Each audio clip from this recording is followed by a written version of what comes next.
Hello everybody, I hope you're having a great day. I'm making biscuits and chocolate gravy.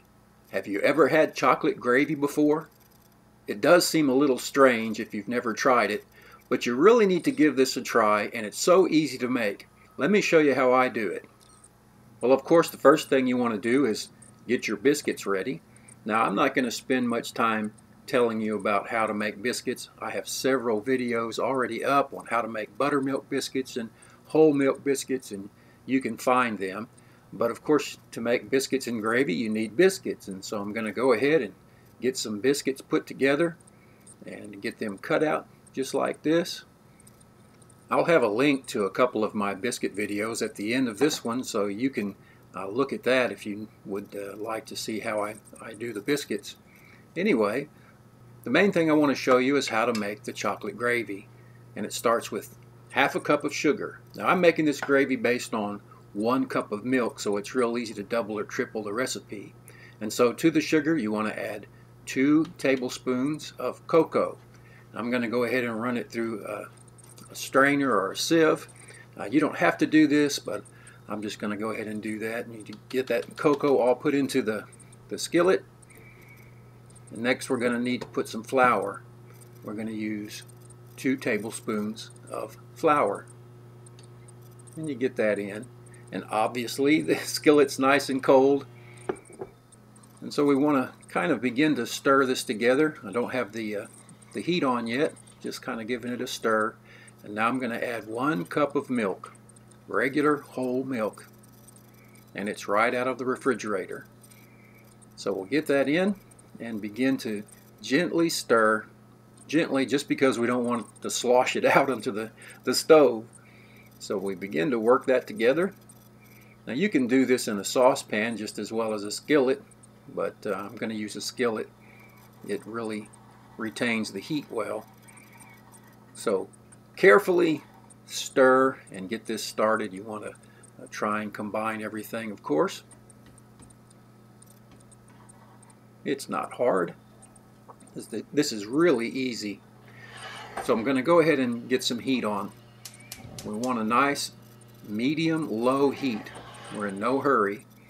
And so obviously everything is still cold, so we continue to work on the edges of the pan, just slowly bringing it all together. It's not hard at all. Now, I didn't grow up eating chocolate gravy.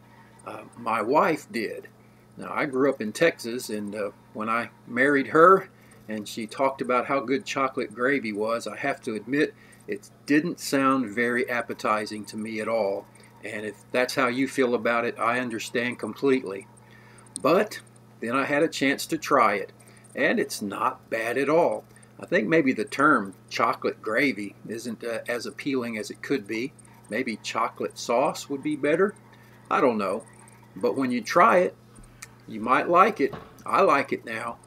So you continue to stir that, and it slowly begins to heat up, and everything starts to dissolve. And you just want to keep stirring. You don't want to let the bottom burn or to scald.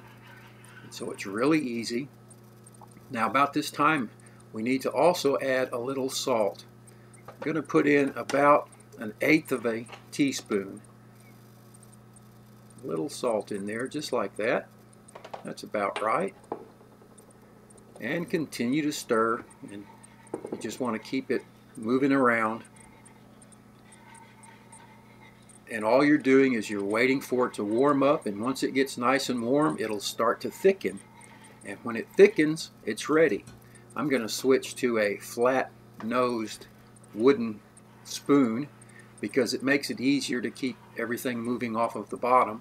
And it also makes it easy to feel what's going on. You can actually feel it as it begins to thicken. It's still nice and thin, and you just slowly and carefully keep it moving. It's not hard at all.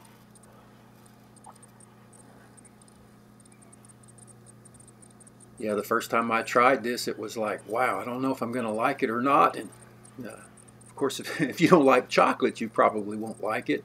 But the kids really love this. So you stir it, and then you'll start to notice it'll begin to heat up and mix up and start to thicken. And you'll see it thicken and even darken. And once it starts to get thick, I just go ahead and turn the heat off. That cast iron skillet will still produce the amount of heat that you need. In fact, I'm going to go ahead and take it off of the burner there. Keep it stirring. And the skillet's nice and warm now, nice and hot. Keep it moving around, just like that. We still have a couple of ingredients left to add, and one of them is vanilla extract. Going to put just a little bit, maybe a teaspoon to a half a teaspoon. Doesn't take much, just a little. And then we'll stir that up. Let me look at those biscuits. Oh yeah, they're just about ready. Everything's timing out just right. We'll get that stirred. And then the other thing we need to put in is butter. 1 to 2 tablespoons of butter. Again, notice it's off of the heat, but it's plenty warm. And now you just stir it until the butter melts and incorporates. And as this cools, it will actually thicken more. So we just keep stirring that, letting that butter melt. All right, that looks just about right. Once again, it's going to thicken a little more. And the biscuits are ready. Let's go ahead and get them out. Ah, there we go. Very good. Turn that oven off. And let's get a biscuit. Get it on a plate. How about the big one? Let's serve this up. Oh, take a look at that. Nice, thick chocolate gravy. Chocolate buttery sweet. On a great buttermilk biscuit. Absolutely fantastic. If you've never tried this, you really need to give it a try. It's absolutely delicious. I think you'll like it. Look at that. Oh yeah. Well, anyway, thanks for watching. I appreciate it. Hope you give this a try. Take care. We'll see you next time. Bye now.